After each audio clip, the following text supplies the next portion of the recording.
In this video, I go behind the scenes with arguably one of the most important film crew members, the Locations Manager. 3, 2, 1. Here we go!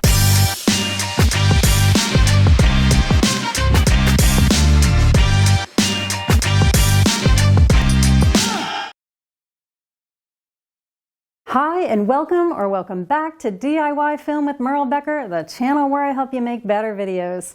Okay, so this week I've got a special video for y'all. Many of you are looking to break into the film business, but you're not sure where to begin or how to move up the ladder. So this week I thought it would be helpful to do a little behind the scenes video with Location Manager Will Biavati.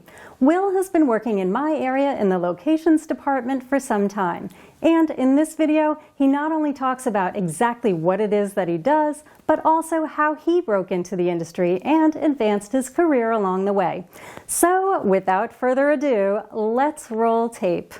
A location manager or someone in locations is someone who answers a lot of phone calls.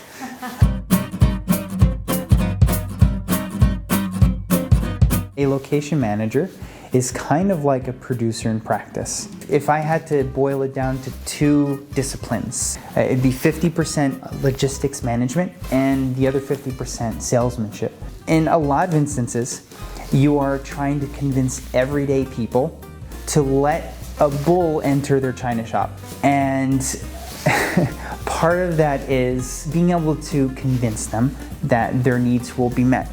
So there are lots of salesmanship aspects going on. Do you think it would take 2 hours or more?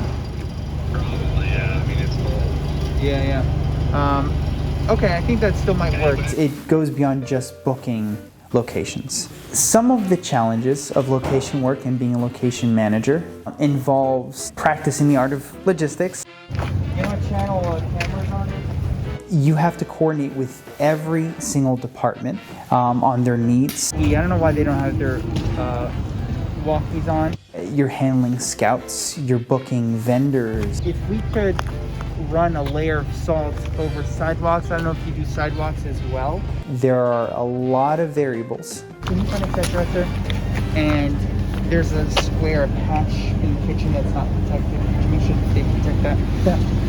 The cliche expression that we always use, it's proactive, not reactive.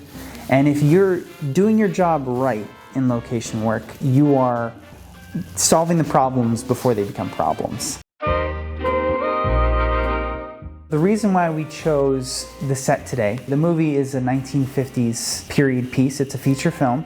And the home that we're in, the reason why we chose it is because we were looking for a Brooklyn type row house and one that doesn't necessarily sell its age on the inside.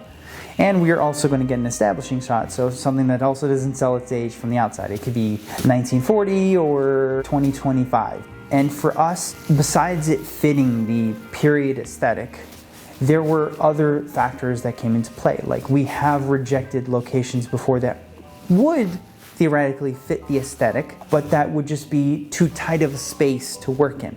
You know, you have to accommodate lights, you have to accommodate cameras, a Fisher dolly, where we can park, where we can feed people.